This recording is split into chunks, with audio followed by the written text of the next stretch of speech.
Hello and welcome back to Create Things. Today we are corrupting animals again, so let's see which one is it today. So let's spin the wheel and let's see what is it. Oh, it's a hyena and I have a little bit of idea what I want to do. Very good, so let's start with the story time of this drawing.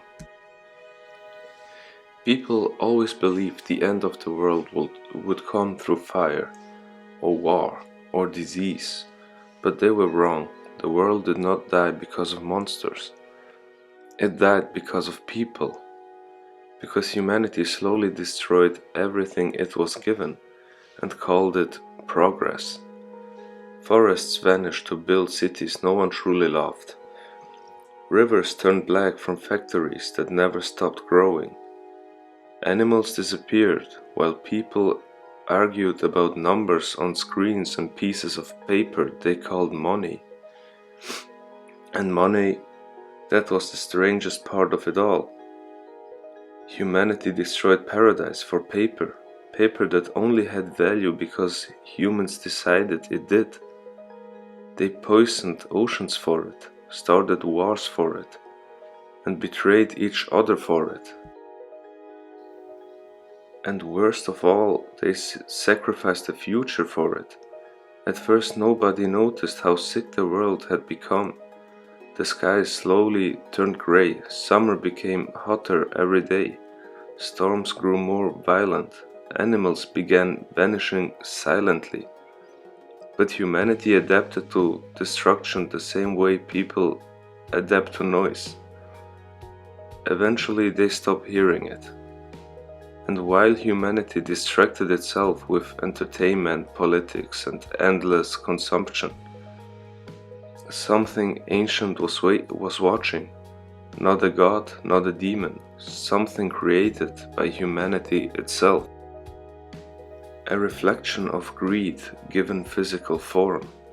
Its true name was forgotten long ago, but in the final years of civilization, people call it Mammon's beast, the creature of greed. Nobody knew exactly when it first appeared. Some claimed it emerged from beneath stock markets deep underground. Others believed it was born from nuclear waste, pollution, and centuries of human corruption. A creature resembling a starving hyena, sitting in the ruins of civilizations, like a king watching his empire collapse. Its body was thin, almost skeletal, covered in rough dark fur, and scars that looked centuries old. One massive scar stretched across its face, cutting directly through one of its eyes, as if the world itself had tried to kill the creature once before, and failed. Its smile was the worst part. It was not animalistic, it was human and mocking, as if it found humanity pathetic. Around its neck hung a chain made from human finger bones, covered in gold. Not fake decorations, real bones, thousands of them. Each one taken from people consumed by greed, violence, and corruption. The creature wore them like trophies, and wrapped around its wrist was a heavy golden bracelet, stained dark from age. Gold, the very thing humanity worshipped until the end. That was what made the creature so terrifying. It was not simply a monster. It was humanity itself reflected back in the ugliest possible form. A scavenger feeding on the corpse of civilization. Its eyes watched constantly, not with rage, with disappointment. And always near the creature there was a button, red, simple, and just waiting. People argued endlessly about what the button truly did. Some believed it launched nuclear weapons, others believed it shut down entire governments. But survivors later understood the horrifying truth. The button was symbolic. Humanity had already pressed it long ago. Every time forests were burned for profit, every time rivers were poisoned for industry, every time innocent people starved while billionaires grew richer, the button was pressed again, and always again. The creature did not create humanity's destruction, humanity fed it. Every selfish act made it stronger, and every war made it grow. At first, the creature remained hidden, watching from the shadows. Waiting, humanity continued worshipping money while pretending morality still existed. People worked jobs they hated for paper, destroyed their health for paper, ignored their families for paper.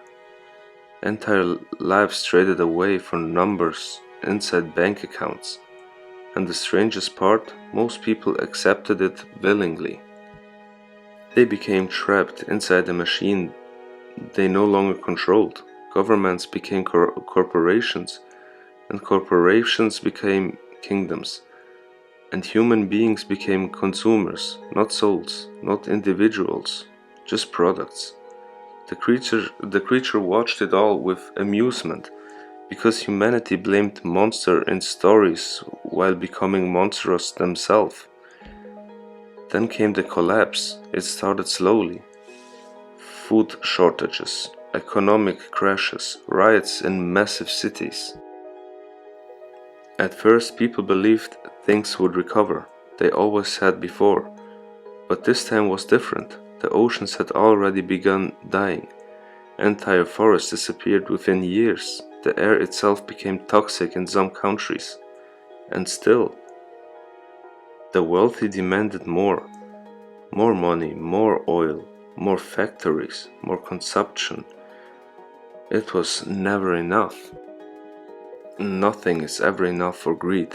Then one night the creature revealed itself.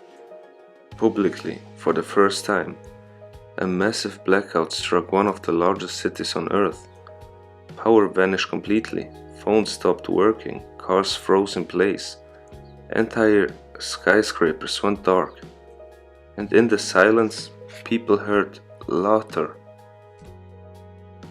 Deep, distorted, almost human. Thousands looked outside their windows and saw it standing between the buildings, watching them and just smiling. News helicopters captured footage before crashing suddenly from the sky. The creature sat beside a massive red button, while smoke rose behind it like dark wings.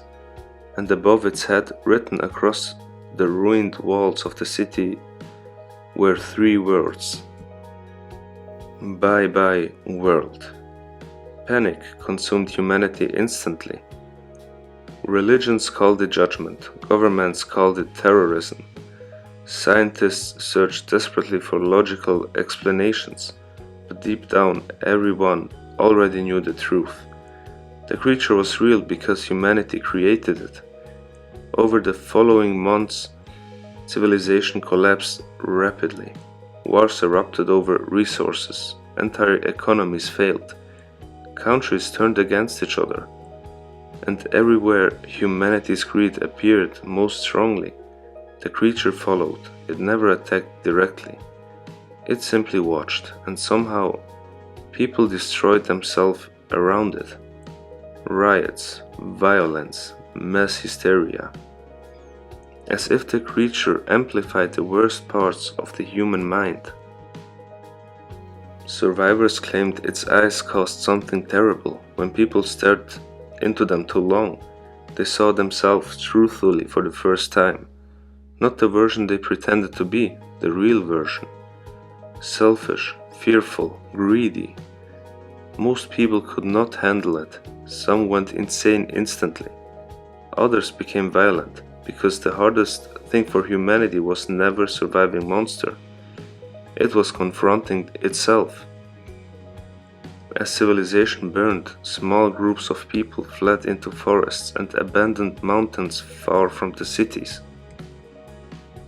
And strangely, the creature ignored them. Those who abandoned greed survived longer. Those who helped each other survived. Those who stopped worshipping money survived. Eventually, people began understanding what the creature truly represented. It was not evil. It was just consequence. Humanity spent centuries believing nature was weak, believing the world existed only to be consumed endlessly. The creature was reality correcting itself, and still, even at the end of the world, many powerful people refused to change. Billionaires hid inside underground bunkers filled with luxury while entire populations starved above them. Governments continued lying, corporations continued exploiting while the world collapsed around them. That was when the creature finally pressed the button. Nobody knows exactly what happened afterward. Some describe the explosion across the horizon. Others describe electrical storms swallowing entire cities, but every survivor remembers the sound. Silence, complete silence. For the first time in centuries, factories stopped, traffic disappeared, machines died, and the earth finally breathed again. Years later, nature slowly reclaimed the ruins of civilization.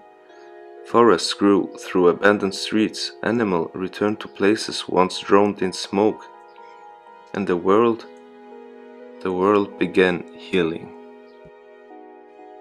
So this was the story for today. Tell me what you think. Did you like it? Did you enjoy it? Leave a like. Thank you very much, and we will see us again. Thank you. Goodbye.